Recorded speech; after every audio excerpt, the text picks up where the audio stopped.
नमस्कार दोस्तों, next topic पे आते हैं हमारे बायोडाइवर्सिटी।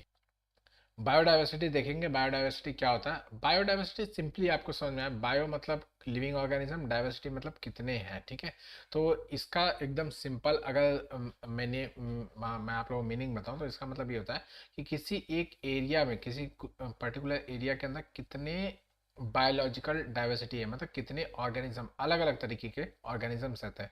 मतलब ऐसा नहीं कि कोई एक एरिया है उसके अंदर सारे के सारे अगर इंसान रह रहे हैं, ठीक है, मैन रह रहे हैं, भले पॉपुलेशन 200 करोड़ हो, कोई फर्क नहीं पड़ता, लेकिन that is not a diversity. ठीक है, that is not a biological diversity. अगर इस मैन के अंदर कुछ न्यूग्रॉइड रेस है, कुछ ऑस्ट्रोलाइड रेस है, कुछ मोंगोलाइड रेस है, कुछ किसी और तरीके की रेस के हैं, that can be called as a biodiversity. ठीक है, लेकिन इससे भी और अच्छा होगा जब इसके अंदर एनिमल्स भी आ जाएंगे, प्लांट्स भी आ जाएंगे, अलग अलग वर्टिब्रेट्स, नॉन वर्टिब्रेट्स, सब के सब इसके अंदर इंक्लूड होते चले जाएंगे, तो that will be called as a biodiversity. Hope पता समझ में आ रहा है कि बायोडाइवर्सिटी क्या होता है। इससे रिलेटेड आपका जो कन्वेंशन है, इंटरनेशनल कन्वेंशन है, वो UNCBD है, जो कि अर्थ समिट 1992 में साइन किया गया था। ठीक है, 1992 में इसको साइन किया गया था। ओके, खैर, तो आपको होप करता हूँ समझ में आ गया। बायोडाइवर्सिटी का मतलब ये होता है कि किसी एक पर्टिकुलर रीजन के अंदर, किसी पर्टिकुलर एरिया के अंदर कितने अलग अलग किस्म के आपके ऑर्गेनिजम्स रहते हैं, that is known as a biodiversity. Okay, चलिए, यही आपका मीनिंग यहाँ पे समझाने की मतलब की गई है कि सपोज कीजिए ये आपका पूरा का पूरा आपका एक इकोसिस्टम है, आपका एक कोई रीजन है, उस रीजन के अंदर कितने इनवर्टिब्रेट्स हैं, कितने वर्टिब्रेट्स हैं, कितने प्लांट्स हैं, मैमल्स हैं, बर्ड्स हैं, रेप्टाइल्स हैं, एम्फीबियंस हैं, फिशेस हैं, अलग अलग क्रस्टेशियन, मोलस्क, इंसेक्ट्स वगैरह कितने सारे हैं, आपके mosses, fungi, algae, lichens, angiosperm, ferns, allies, ये सब सारे कितने सारे हैं, इन सब का टोटल मतलब नंबर वाइज टोटल नहीं कि हाँ मैन 200 2 लाख मैन है, इतने सारे जानवर हैं, ऐसे ऐसे नहीं, इनका नहीं।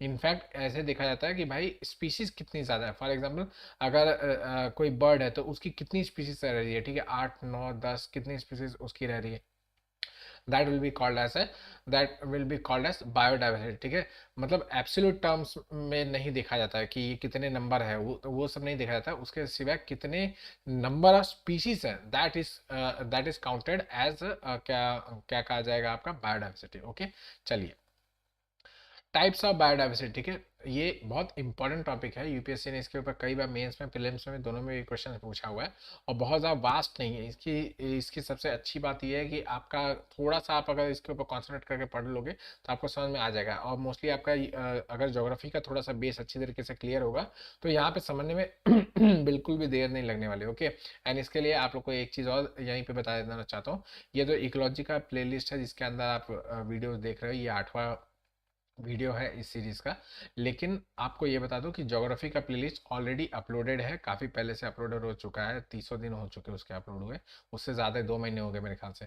और क्या बोलते हैं, हिस्ट्री का प्लेलिस्ट जो है वो इससे पहले ही जस्ट अपलोड हुआ था, तो आप लोग उसको, दोनों को आप लोग प्लीज़ देख लीजिएगा, सो दैट आप लोग का साथ में कंबाइंडली सब होता चला जाए, ज्योग्राफी, हिस्ट्री, इकोलॉजी सब कंप्लीट होता चला जाए। आगे इसके अंदर डिजास्टर मैनेजमेंट, फिर उसके बाद आपका हम पॉलिटी वगैरह सारा का सारा लेने वाले हैं, तो सब कुछ उसके अंदर डिस्कस, आईआर का रहेगा, ये सारे के सारे डिस्कस करने वाले हैं। तो प्लीज़ कुछ भी छोड़िएगा नहीं, कुछ भी भूलिएगा नहीं, सब डिस्कस किया जाएगा। ओके, चलिए, टाइप्स ऑफ बायोडाइवर्सिटी। तो आपके 3 टाइप के डाइवर्सिटीज होते हैं, नाम में ही सब कुछ समझ में आ जाएगा अगर आप लोग को बेसिकली देखा जाए तो। जेनेटिक डाइवर्सिटी है, स्पीशीज डाइवर्सिटी है, और इकोसिस्टम की डाइवर्सिटी। ठीक है, जेनेटिक डाइवर्सिटी सिंपल समझ में आ रहा है कि आपका एक स्पीशीज के अंदर 2 अलग अलग जेनेटिक म्यूटेशन हो गया। फॉर एग्जांपल, एक ह्यूमन बींग को ही ले लिया जाए, तो एक एक हाइट में टॉल है, एक शॉर्ट है। ठीक है, स्पीशीज एक ही है, होमोसेपियन है, ठीक है, दोनों के दोनों स्पीशीज, बट एक शॉर्ट हाइट में है, एक लॉन्ग हाइट का है। तो इसका मतलब क्या होता है कि भाई इनके अंदर जेनेटिक डाइवर्सिटी है। ओके, इसके अलावा जो स्किन कलर्स है उसके हिसाब से भी अलग अलग हो सकता है, कोई फेयर हो सकता है, कोई येलोइश हो सकता है, कोई पेल कलर का हो सकता है, कोई ब्राउनिश हो सकता है, कोई ब्लैक कलर का हो सकता है। ठीक है, अलग अलग तरीके के होंगे तो हो जाएंगे, इसको कहा जाएगा आपका जेनेटिक डाइवर्सिटी। होप को तो समझ में आ रहा है। जैसे आपके किसी चिड़िया वगैरह का भी एग्जाम्पल आप देख सकते हैं, अभी मैंने आपको नीश वाले एग्जाम्पल में दिखाया था, इकोलॉजिकल नीश वाला, इससे इसके पहले के पहले वाले वीडियो में था। अगर आप लोगों ने उसको देखा होगा तो आप लोग को याद होगा कि उसके अंदर एक ही वाबलर की ही एक स्पीशीज स्पीशीज है, ठीक है, वार्बलर जो चिड़िया होती है उसका ही 3 अलग अलग जेनेटिक स्पीशीज है, तीनों के अलग अलग खाने पीने के रेंजेस भी डिवाइडेड है, अलग अलग डिफरेंशिएटेड है। ओके, तो दिस इज हाउ द मतलब एक ही स्पीशीज के अंदर भी जेनेटिक डाइवर्सिटी हो सकती है। ओके, नेक्स्ट नेक्स्ट आ गया स्पीशीज डाइवर्सिटी। अब मतलब एक स्पीशीज और दूसरा स्पीशीज, मतलब एक इंसान है और एक जानवर है, एक फ्लोरा है, एक फौना है, एक बर्ड है, एक मैमल है, एक रेप्टाइल है, एक एम्फीबियन है। इस तरीके से आपका अलग अलग जो स्पीशीज है that is known as species diversity. समझ में आ रहा है? इसको समझाने की जरूरत ही नहीं कि एक किसी रीजन के अंदर कितने सारे स्पीशीज है, that is known as species diversity. Okay, next है इकोसिस्टम या फिर कम्युनिटी डाइवर्सिटी इसको कहा जाता है। इसका मतलब ये होता है कि भाई अलग अलग टाइप का इकोसिस्टम कितने हैं उस रीजन के अंदर। समझ में आ रहा है? एक रीजन के अंदर हो सकता है प्लांट्स भी मतलब फॉरेस्ट भी हो, उसी के अंदर डेजर्ट भी हो सकता है, लेक इकोसिस्टम भी हो सकता है, या फिर आसपास के ग्रासलैंड इकोसिस्टम हो सकता है, कोरल इकोसिस्टम हो सकता है, बीच इकोसिस्टम हो सकता है। तो दिस इज हाउ ऑल मतलब अलग अलग टाइप के इकोसिस्टम वहां पे हो सकते हैं एक रीजन के अंदर। ठीक है, तो that is known as a biological sorry ecosystem या फिर कम्युनिटी डाइवर्सिटी। ओके, चलिए नेक्स्ट। अब डाइवर्सिटी है तो उसको मेजरमेंट करने का भी तरीका होना चाहिए। तो विटेकर नाम के एक आपके इकोलॉजिस्ट है, उन्होंने बायोडाइवर्सिटी को मापने का 2 पैमाना दिया। एक तो है स्पीशीज रिचनेस और दूसरा है स्पीशीज इवननेस। ठीक है, तो मोस्ट प्रोमिनेंटली आपका स्पीशीज रिचनेस यूज किया जाता है। ठीक है, जो मतलब हर जगह पे यूज किया जाएगा वो आपका स्पीशीज रिचनेस है। स्पीशीज इवननेस को इतना यूज नहीं किया जाता, बट आप लोगों को पता दोनों होना चाहिए। Okay, species richness further 3 types में डिवाइडेड है, अल्फा, बीटा, गामा। ठीक है, तो फर्स्ट है अल्फा। ठीक है, अल्फा मतलब आपका कोई एक इकोसिस्टम है। ठीक है, एक इकोसिस्टम है, इसके अंदर कितने नंबर ऑफ स्पीशीज है। समझ में आ रहा है? एक कोई इकोसिस्टम है, सपोज कीजिए ये इकोसिस्टम का नाम ए है। ठीक है, इसके अंदर कितने नंबर ऑफ स्पीशीज है, अलग अलग स्पीशीज की बात की जा रही, अलग अलग कितने सारे स्पीशीज है, that is known as alpha diversity. मतलब जो एकदम बेसिक लेवल पे है, भाई आपने एक रीजन पकड़ा, उस रीजन के अंदर कितने टाइप के अलग अलग स्पीशीज रिसाइड करती है, that is counted and that is known as alpha diversity. Okay, next है बेटा डाइवर्सिटी या फिर बीटा डाइवर्सिटी। इसका मतलब ये होता है कि आपके दो अलग अलग इकोसिस्टम के अंदर कंपैरिजन आप करने वाले हो, सेम दो अलग अलग इकोसिस्टम के अंदर आपने कंपैरिजन कर लिया कि कितने अलग अलग टाइप के स्पीशीज हो रही है। फॉर एग्जांपल एक इकोसिस्टम आपका टेरेस्ट्रियल इकोसिस्टम है, एक एक्वाटिक इकोसिस्टम है। ठीक है, anything can happen, grassland forest कोई भी आपको पकड़ना वो पकड़ सकता है। लेकिन आप फॉर एग्जांपल एक टेरेस्ट्रियल इकोसिस्टम है, एक एक्वाटिक इकोसिस्टम है, तो आपने देख लिया कि भाई दोनों के अंदर कितने सारे अलग अलग टाइप के स्पीशीज हैं। ठीक है, that is known as beta diversity. Okay, समझ में आ रहा है? मतलब पहले इसका कितना स्पीशीज है वो काउंट करो, इसका कितना स्पीशीज है वो काउंट करो, और दोनों को चेक करके देखो कि किसके अंदर ज्यादा डाइवर्सिटी है, that is known as beta diversity. Okay, next है गामा डाइवर्सिटी। इसमें क्या होगा कि एक बड़ा रीजन होगा, सॉरी, एक बड़ा रीजन होगा, उसके अंदर जितने सारे इकोसिस्टम्स हैं, जितने भी सारे इकोसिस्टम है, grassland, forest, terrestrial, land ecosystem, water ecosystem, जितने भी एक्वाटिक वगैरह सारे इकोसिस्टम को काउंट करो, सबका अपना अपना स्पीशीज वगैरह को देखो और इन सबको कंबाइन कर लो, that is known as gamma diversity. ठीक है, गामा डाइवर्सिटी क्या है, ये पूरा के पूरे रीजन के ऊपर है। हालांकि इसका बहुत कम यूज किया जाता है क्योंकि एक रीजन कहाँ पे खत्म करना है वो तो कोई डिसाइड ही नहीं कर सकता ना। एक किसी मतलब ऐसा तो है नहीं कि क्या बोलते हैं ये बाउंड्री खत्म हो गई, बस इसके आगे एक भी पेड़ नहीं दिख रहा, अब मैं यहाँ से फॉरेस्ट इकोसिस्टम नहीं दिखने वाला, ऐसा तो नहीं हो सकता ना। कहीं पे बाउंड्री डिसाइड नहीं हो सकती इकोलॉजी के अंदर, नेचर के अंदर बाउंड्री कहाँ से डिसाइड होगी? क्योंकि तो that is known as a gamma diversity. ठीक है, नेक्स्ट नेक्स्ट आपका स्पीशीज इवननेस है। इस कॉन्सेप्ट को ध्यान से सुनिएगा। अभी तक देखिए हम लोगों ने जो भी देखा, हम लोगों ने क्या किया कि स्पीशीज के काउंटिंग की, हम लोगों ने एक एक स्पीशीज को देखा, एक इकोसिस्टम में कितना स्पीशीज है, कितना स्पीशीज है, कितना स्पीशीज, हर जगह पे हम लोगों ने ये किया। ठीक है, एकदम बेसिक था, इसमें कुछ भी अलग नहीं था। सारे जो अल्फा बीटा गामा जितने भी थे सब में हम लोगों ने स्पीशीज का रिचनेस देखा कि भाई एक इकोसिस्टम है, एक एरिया है, एक नेचुरल हैबिटेट है, उसके अंदर कितने सारे species, that is known as species richness. Okay, next है स्पीशीज इवननेस। फॉर एग्जांपल एक इकोसिस्टम को सरवाइव करने के लिए सपोज कर लीजिए कि 10 आपके प्रोड्यूसर्स होने, प्लांट स्पीसीज होने चाहिए, और 4 हर्बीवर्स होने चाहिए, 3 या 2 आप कर लीजिए, 2 आपके क्या बोलते हैं कार्निवल्स होने चाहिए और टॉप कार्निवल्स एक होना चाहिए, ठीक है। सपोज ये आपका स्ट्रक्चर है, अगर ये स्ट्रक्चर है अच्छी तरीके से काम कर रहा है तो दैट इज नोन एज ये मतलब ये नॉन ये इवन है, ये स्पीशीज का मतलब जो आपका इकोलॉजी है या ये बायोडाइवर्सिटी या इकोसिस्टम जो है ये पूरे के पूरे इवन है, अच्छी तरीके से मतलब मेंटेन्ड है, इसके अंदर मतलब जितना रिक्वायरमेंट है उतना ही अवेलेबल है। But in case second layer पे या थर्ड लेयर पे किसी भी एक लेयर पे ये 4 के बजाय 20 हो जाता है, ठीक है, तो that is known as unevenness, ठीक है, ये स्पीशीज का अनइवननेस हो जाएगा, ठीक है। तो this is known as species evenness, इससे काउंट किया जाता है कि भाई किसी एक इकोसिस्टम में आपने देखा कि कितने स्पीशीज कितने कितने स्पीशीज हैं और कौन कौन से लेयर पे आ रहे हैं, ठीक है। उसमें आपने देख लिया कि भाई सारे के सारे लेयर सॉरी सारे के सारे जो लेयर्स है वो एग्जैक्टली जितना रिक्वायरमेंट है उसके हिसाब से है कि नहीं, अगर उसके हिसाब से है तो स्पीसीज इवननेस है, अगर नहीं है तो स्पीसीज अनइवननेस है। ओके, चलिए नेक्स्ट, लॉस ऑफ बायोडाइवर्सिटी, ठीक है। तो ये एक इंपॉर्टेंट प्रोमिनेंट टॉपिक है कि भाई आपका जो बायोडाइवर्सिटी है वो लॉस करता चला जा रहा है, काफी सारा मतलब आप लोग जानते होंगे क्लाइमेट चेंज, ग्लोबल वार्मिंग, ये सब बहुत सारे कॉजेस है, आगे हम लोग कॉजेस देखने वाले हैं। तो अगर देखा जाए मतलब फैक्ट शीट अगर देखा जाए तो आईयूसीएन के रेड लिस्ट के अंदर पिछले 500 सालों के अंदर 784 स्पीसीज को उस आईयूसीएन का रेड लिस्ट कहता है कि ये स्पीसीज एक्सटिंक्ट हो चुके हैं, मतलब खत्म हो चुके हैं, इसके मतलब इनके वापस रिवाइवल के कोई चांसेस नहीं है, कहीं पे एक बंदा भी बचा हुआ नहीं है, ठीक है। इसके अंदर इतने सारे वर्टिब्रेट्स है, इतने इनवर्टिब्रेट्स है, इतने प्लांट्स है, ये सब याद रखना तो याद कर सकते हैं, बट ये इसको तो याद करके रखें 784 स्पीसीज जो है वो आपके पिछले 500 सालों के अंदर एक्सटिंक्ट हो चुके हैं, ठीक है। लास्ट 20 साल में ही ऐसा कहा जा रहा है कि मोर देन 30 स्पीसीज को हम लोग लूज कर चुके हैं, हम लोग को मतलब 20 साल के अंदर ही हम लोग ने 30 स्पीसीज को गायब कर दिया है, ठीक है।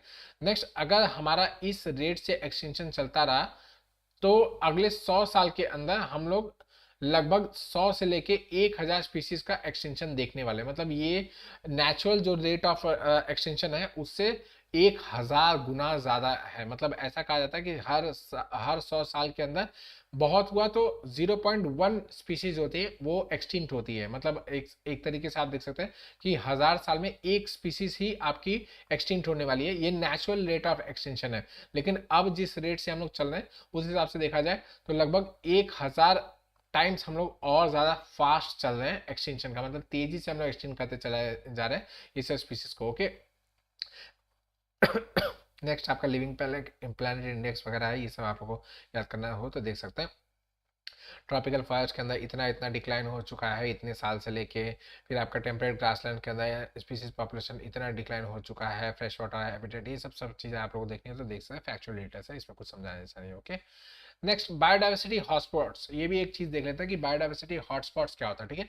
कुछ ऐसे रीजन है पूरे दुनिया में जहाँ पे बहुत ज्यादा बायोडाइवर्सिटी पाई जाती है, मतलब एक्सेसिव बायोडाइवर्सिटी, ऐसा बहुत सारा रीजन होगा जहाँ पे बायोडाइवर्सिटी बहुत ही ना के बराबर होगी, जैसे कि आपके डेजर्टिक इकोसिस्टम, ठीक है, डेजर्टिक इकोसिस्टम है, ठीक है, आपका टुंड्रा इकोसिस्टम है, यहाँ पे बायोडाइवर्सिटी बहुत ही बहुत बहुत कम है। लेकिन आपका क्या बोलते हैं एवरग्रीन फॉरेस्ट को ले लीजिए, एवरग्रीन फॉरेस्ट एक्सेप्शनल बायोडाइवर्सिटी, इतना ज़्यादा बायोडाइवर्सिटी कि अभी तक हम लोगों ने इसको काउंट भी नहीं किया है। इनफैक्ट आपको अगर ब्राज़ील का अमेजन फॉरेस्ट की बात कर दूं तो अमेजन फॉरेस्ट के अंदर इतनी ज़्यादा स्पीसीज है कि उसको अभी तक पूरी तरीके से काउंट भी नहीं किया जा सका है, तो आप समझ सकते हैं कितना ज़्यादा उसके अंदर स्पीसीज डाइवर्सिटी। ओके, मतलब आपका बायोलॉजिकल डाइवर्सिटी है, तो ये बायोलॉजिकल डाइवर्सिटी जो इतनी ज़्यादा है तो ऐसे रीजन्स को कहा जाता है हॉटस्पॉट, ठीक है, ऐसे रीजन को कहा जाता है हॉटस्पॉट, सॉरी SPOT, मतलब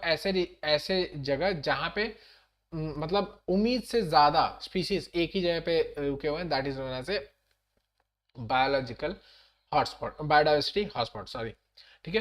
तो इसके दो क्राइटेरिया, दो प्रोमिनेंट क्राइटेरिया है, ठीक है, इन दोनों क्राइटेरिया के ऊपर फुलफिल करना ही चाहिए। ये आपका कंजर्वेशन इंटरनेशनल करके एक NGO है, उसके द्वारा सुझाया गया ये हॉटस्पॉट का क्राइटेरिया है। तो फर्स्ट है कि at least 1500 species of vascular plants होना चाहिए, समझ में आ रहा है, और इनका एंडेमिज्म जो होना चाहिए वो बहुत ही हाई डिग्री का होना चाहिए, मतलब एंडेमिज्म का मतलब वो उसी जगह पे पाए जाने चाहिए, ठीक है।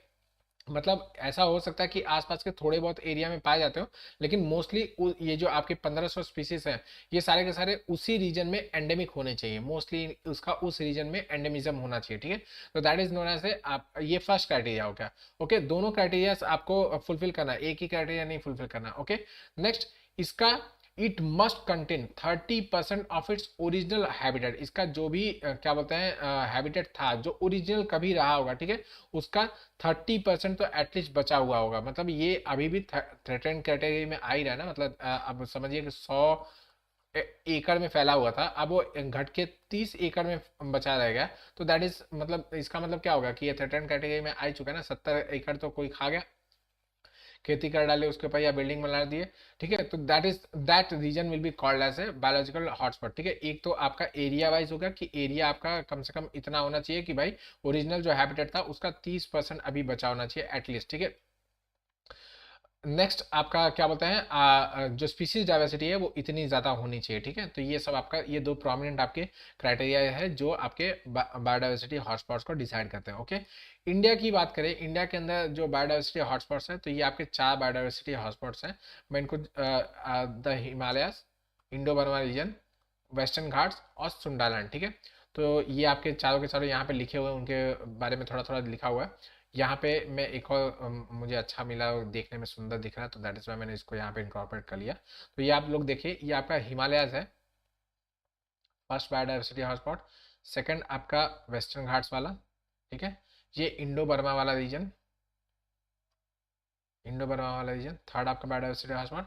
और यहाँ पे आप लोग देखेंगे तो निकोबार आइलैंड जो है, ये आपका सुंडालैंड में आता है। सुंडालैंड आपका ये वाला जो आपका इंडोनेशिया वाला जो पार्ट है, इंडोनेशिया मलेशिया बोर्नियो वाला आइलैंड वाला जो पार्ट है, उसको सुंडालैंड कहते हैं हम लोग। सुंडालैंड मतलब मैपिंग में हम लोग देखा हुआ है कि सुंडालैंड कहते हैं इसको, ठीक है। इंडोनेशिया के मैपिंग में मैंने आप लोगों को बताया कि इसको सुंडालैंड बोलते हैं। तो ये आपका सुंडालैंड का जो एक छोटा सा टिप कह सकते हैं, वो आपका निकोबार में पड़ता है, ठीक है। तो वी हैव 4 बायोडाइवर्सिटी हॉटस्पॉट। एक तो आपका ये हो गया, क्या बोलते हैं इसका क्या नाम है वेस्टर्न घाट्स, ये हिमालयस, ये आपका इंडो बर्मा वाला रीजन, और यहाँ पे आ गया आपका सुंडा लैंड, ठीक है। तो ये आपके 4 बायोडाइवर्सिटी हॉटस्पॉट है। अगर एकदम सिंपली देखना चाहें तो ये आपके दिख जाएंगे। यहाँ पे आप लोग देख सकते हैं, सुंडा लैंड आपका हो गया, इंडो बर्मा वाला रीजन हो गया, ये आपका हिमालयस हो गया, ये आपका क्या बोलते हैं वेस्टर्न घाट हो गया। एंड दीज आर ऑल 4 आपके बायोलॉजिकल हॉटस्पॉट्स, ठीक है, बायोडाइवर्सिटी हॉटस्पॉट, ठीक है। लास्टली आता है reasons for the loss of biodiversity. अच्छा हाँ, इसके बाद कंजर्वेशन का भी 2 मेथड्स है, वो भी मैं आप लोगों को यहीं पे बता दूंगा, ठीक है। पहले आप लोग लॉस देख लीजिए, पहले लॉस हो जाए तब उसका कंजर्व कर लेंगे। ओके, तो फर्स्ट है रीजन क्या है, habitat loss and fragmentation. Most important आपका रीजन, किसी भी बायोडाइवर्सिटी से रिलेटेड अगर क्वेश्चन आता है और उसके अंदर बायोडाइवर्सिटी के मतलब कॉजेज ऑफ एक्सटेंशन वगैरह से रिलेटेड कोई क्वेश्चन आ जाता है, तो उसका सबसे पहला अगर आपको कुछ लिखना है तो वो आपको यही लिखना है, हैबिटेट लॉस, ठीक है। Habitat loss is the most important region, and fragmentation of the habitat is the most important region for the loss of biodiversity. Okay, बाकी ये सब फैक्चुअल डिटेल्स है। 50% यहाँ का ट्रॉपिकल फॉरेस्ट का, सब ट्रॉपिकल फॉरेस्ट का, आपके टेम्परेट ग्रासलैंड का 50%, ये सब चीज़ें आप लोग पढ़ना चाहें तो पढ़ सकते हैं। प्रोमिनेंट मैं आप लोगों से वैसे बता दूंगा, सो आपको समझ में आ जाएगा। Okay, next, over exploitation of the species. Fishes को आप लोग देखिए, बेस्ट एग्जाम्पल है। इतना ज़्यादा ओवर एक्सप्लॉयटेशन किया जाता है कि आपके बहुत सारे ऐसे फिशेस हैं जो एक एक रीजन में काफ़ी ज़्यादा हुआ करती थी, वो अब खत्म हो चुकी है, उस जगह पे पाई नहीं जाती, ठीक है। उनको कंजर्व करने के लिए अलग से एक सिस्टम बनाना पड़ता है। नेक्स्ट आपको बता दूं, डोडो, ठीक है। डोडो एक प्रोमिनेंट बर्ड थी, ठीक है। ये आपके क्या बोलते हैं आपके ये अफ्रीका के रीजन में आपके पाई जाती थी, अफ्रीका के कुछ आइलैंड्स वगैरह में पाई जाती थी। वहाँ के लोगों ने इसको मार मार के खा डाला, ठीक है, खत्म कर दिया, ठीक है। अब ये पूरी तरीके से एक्सटिंक्ट है, पाया नहीं जाता, ठीक है। पैसेंजर पिजन, ठीक है, पैसेंजर पिजन, ये एक पिजन का वैरायटी था जो कि आपके यूएसए में पाया जाता था। बोलिए, अपने आप को सिविलाइज बोलते हैं। इन्होंने इसको मार मार के इतना खा डाला, अब इसका एक भी बंदा बचा नहीं है, एक भी पिजन वहाँ पे पाया नहीं जाता। पैसेंजर पिजन पूरी तरीके से एक्सटिंक्ट है पूरे वर्ल्ड में से। ओके, तो दीज आर ऑल, मतलब ये कुछ आपके टाइप्स हैं ओवर एक्सप्लॉयटेशन कर देना उन स्पीशीज का, ठीक है, धीरे धीरे करके वो पूरी तरीके से विलुप्त हो जाएंगे, दुनिया में रहेंगे ही नहीं, इतना ज़्यादा उनको खा डालो, उनको पी डालो, उनको मतलब उनका तंगड़ी कबाब बना के खा डालो कि अब वो बचे ही नहीं है। Okay, next, introduction of alien species, invasive species के बारे में हम लोग कई बार बात कर चुके हैं। तो ऐसे बहुत सारे आपके इन्वेजिव स्पीसीज है जिनको ज़बरदस्ती मतलब इंट्रोड्यूस किया गया कुछ कुछ बायोडाइवर्सिटी, कुछ कुछ इकोसिस्टम के अंदर, जिन्होंने उसके बायोडाइवर्सिटी को टेम्पररी के टाइम पे तो बढ़ाया, लेकिन फिर उसका बायोडाइवर्सिटी को बुरी तरीके से तबाह किया। जैसे मैंने आपको एग्जाम्पल दिया था यूकेलिप्टस का, यूकेलिप्टस, इसने इसके आसपास कोई भी पेड़ उगा दो वो उगता नहीं, क्योंकि उसका सारा का सारा पानी ये यूकेलिप्टस पी लेता है, ठीक है। तो दैट इज वाई उसके आसपास कोई भी पेड़ वगैरह, घास वगैरह भी मुश्किल से उगते हैं, ठीक है। बाकी पेड़ वगैरह तो उगाना एकदम से नामुमकिन है। आप यूकेलिप्टस के 4 ऐसे पेड़ लगा दीजिए, उसके बीच में कोई आम का पेड़ लगा दे, उगेगा ही नहीं, ठीक है, इतना ज़्यादा इन लोग पानी पी जाते हैं, ठीक है। ऐसे बहुत सारे एग्जाम्पल, मैंने आप लोगों को रैबिट का एग्जाम्पल दिया था, बहुत ही अच्छा रैबिट का एग्जाम्पल दिया था कि यूरोपियंस जब वहाँ पे गए, न्यूजीलैंड में जब गए, तो उन लोगों ने वहाँ पे देखा कि वहाँ पे उनका प्यारा प्यारा रैबिट नहीं पाया जाता वो सफ़ेद कलर का।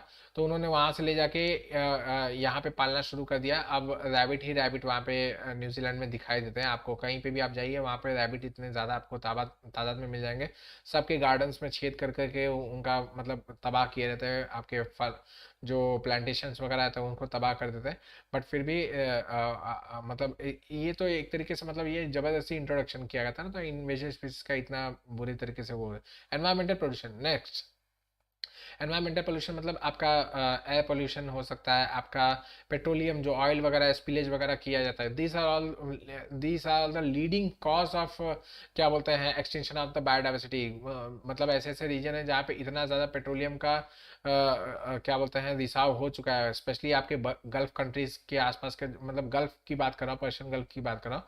वहाँ पे फिशेस वगैरह मतलब काफ़ी हद तक कम हो चुकी है। क्यों? क्योंकि इतना ज़्यादा ऑयल का एक्सट्रैक्शन होता है, वो ऑयल का जो मतलब थोड़ा ये सब गंदगी वगैरह रहती है, वो वैसे गल्फ के अंदर ही रह जाता है, पर्शियन गल्फ के ही रह जाता है। तो वो कोट का मतलब कोटिंग का एक काम करता है, और ऑक्सीजन पर्कुलेट नहीं होता आपके पानी के अंदर, तो वहाँ पे जो फिशेस वगैरह आती है धीरे धीरे मर जाती है, ठीक है।